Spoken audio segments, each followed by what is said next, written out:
नमस्कार दोस्तों, again welcome to my YouTube channel. इस रूब्रिक की वीडियो थोड़ी लंबी होने वाली है, इसलिए आप देखना ज़रूर एंड तक, क्योंकि इस रेमेडी को मैं बाकी रेमेडी के साथ में कंपेयर करने वाला हूँ।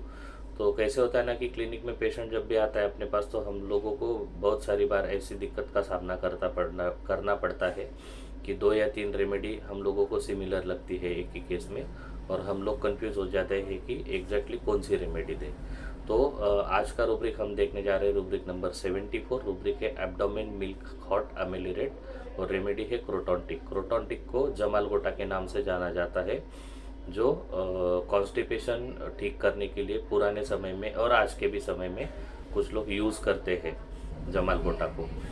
तो इस रूब्रिक का मतलब होता है कि पेशेंट को कोलिक रहेगा और कोलिक में गर्म दूध पीने से आराम होगा। लेकिन इस रेमेडी को अगर आप मट रेमेडिका में जाके पढ़ोगे तो आपको एक कैरेक्टरिस्टिक ये चीज़ देखने को मिलेगी कि पेशेंट जब भी कुछ खाएगा या पिएगा तो उसके बाद में पेशेंट को नाभि के पास में दर्द होता है, और दर्द होकर पेट में आवाज़ आएगी। आवाज़ आने के बाद में पीले रंग के पानी जैसे उसको जुलाब होगे, और जुलाब ऐसे हुआ कि एक ही झटके में वो पास कर देगा। मतलब थोड़ा थोड़ा करके या धीरे धीरे या पार्ट्स में नहीं होगा। वो पॉट पे बैठा और छोड़ दिया उसने, तो उसके बाद में पेशेंट को थकान आएगी। तो ये हो गया आपको टोटल क्रोटोनटिक का। आप इस टोटलिटी को यहाँ पे यूज़ कर सकते हो। ये रूब्रिक में आप लूज मोशन डायरिया के केसेस में भी इस यही टोटलिटी को ध्यान में रख के जा सकते हो। अभी खाने और पीने के बाद में दस्त होते हैं या फिर टॉयलेट जाना पड़ता है, तो ऐसी बहुत सारी रेमेडिया मट रेमेडिका में है, जिसको हम लोग लिंटेरिक स्टूल के नाम से भी जानते हैं। तो हम लोग अभी यहाँ पे ट्राई करेंगे डिफ्रेंशिएट करने का कुछ क्लोज रेमेडी के साथ में। तो दोस्तों, क्रोटॉन में एक रेमेडी है आर्सेनिक। तो क्रोटॉन में आर्सेनिक की तरह जलन नहीं होता है। आर्सेनिक में आपको देखने को मिलेगा जलन, और आर्सेनिक का जो प्यास है थोड़ी थोड़ी देर बाद थोड़ा थोड़ा पानी पीना, ये लक्षण आपको क्रोटोनटिक में नहीं मिलेगा। क्रोटॉन की तुलना में आर्सेनिक में आपको दस्त कम मिलेगी। दूसरी रेमेडी है अर्जेंटम नाइट्रिकम। तो अर्जेंटम नाइट्रिकम में क्रोटॉन की तरह के करने की इच्छा और सांस लेने में तकलीफ नहीं होती है, ना कि ये तकलीफ आपको आर्सेनिक में भी नहीं देखने मिलेगी। जोर से पाखाना निकलेगा, stools coming as like a shot, मतलब बंदूक से कोई गोली या छर्रा निकलता है, वो जैसे एक ही झटके में निकल जाता है, उस तरीके से निकलना कि फटफट आवाज़ करते हुए निकलेगा। बड़े जोर से पाखाना निकलता है वो क्रोटोनटिक में। तो ये सिम्टम भी हम लोगों को कुछ रेमेडीज़ में देखने को मिलता है। अभी हम लोग उसको डिफरेंशिएट करेंगे कुछ दूसरे रेमेडियों के साथ में। तो अभी क्रोटॉन में क्या होता है कि मल जो रहेगा, जो निकलता है पाखाना, तो वो पीले रंग का रहेगा, पानी जैसा रहेगा। तो पीला और पनीला रहेगा क्रोटोनटिक में। इलाटेरियम एक रेमेडी है, तो इलाटेरियम में मल जो रहेगा वो हरे रंग का और फोमी रहेगा, फनेदार, जिसको हम बोल सकते हैं। कह करने की इच्छा क्रोटॉन की तुलना में यहाँ पर कम रहेगी। नेक्स्ट रेमेडी आती है जट्रोपा। तो जट्रोपा में होता है कि पेट दर्द रहेगा ज़्यादा, और स्टूल का कैरेक्टर जो होगा वो अंडे की तरह सफ़ेद होता है।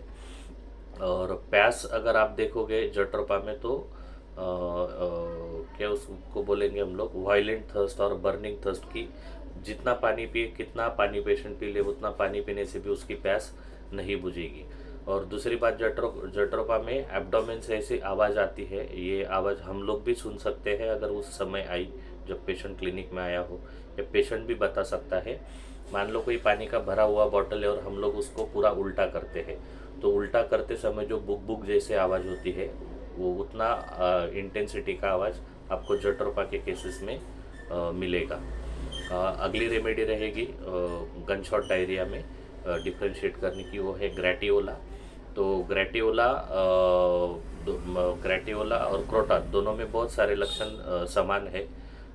समर में भी एग्रेवेशन है, लेकिन गर्मी के सीज़न में पेशेंट अगर आपको आकर ये बोले कि पेट फूलने तक मैंने पानी पिया या मैंने बहुत ज़्यादा पानी पी लिया, और दस्त जो है वो पानी जैसे हो रहे हैं, पीले ही रंग के हो रहे हैं, लेकिन समर में और specially after drinking a lot of water, ये अगर कारण आपको मिलते हैं तो आप क्रोटोनटिक की बजाय ग्रैटियोला को ज़रूर वहाँ पे ले सकते हो। नेक्स्ट रेमेडी रहेगी यूफोरबिया। तो यूफोरबिया में अभी जैसे हमने जट्रोपा के बारे में मैंने बोला, तो जट्रोपा जैसे लक्षण आपको मिलेंगे यूफोरबिया में, लेकिन पूरा शरीर जो होगा इसका यूफोरबिया का, तो यूफोरबिया में पूरा शरीर ठंडे पसीने से भरा रहेगा। अभी ठंडे पसीने से और एक रेमेडी हम लोगों को समझ में आ जाती है, दस्त और उल्टी के साथ में अगर रहेगा पेशेंट, तो वो रेमेडी रहती है वेराट्रम अल्बम। तो अभी मैं इसके साथ वेराट्रम अल्बम को डिफरेंशिएट कर देता हूँ यूफोरबिया के साथ में पसीने के रिगार्डिंग। तो वेराट्रम अल्बम में ठंडा पसीना जो रहेगा वो पेशेंट के माथे के ऊपर यहाँ पे आपको दिखेगा, यही जगह पे सिर्फ ठंडा पसीना आपको दिखेगा, बाकी जगह पे ठंडा पसीना देखने को नहीं मिलेगा। तो दोस्तों, अगर आपको चैनल का कंटेंट अच्छा लगता है तो please do like, subscribe and share with your friends. So मिलते हैं अगले वीडियो में, तब तक के लिए बाय बाय।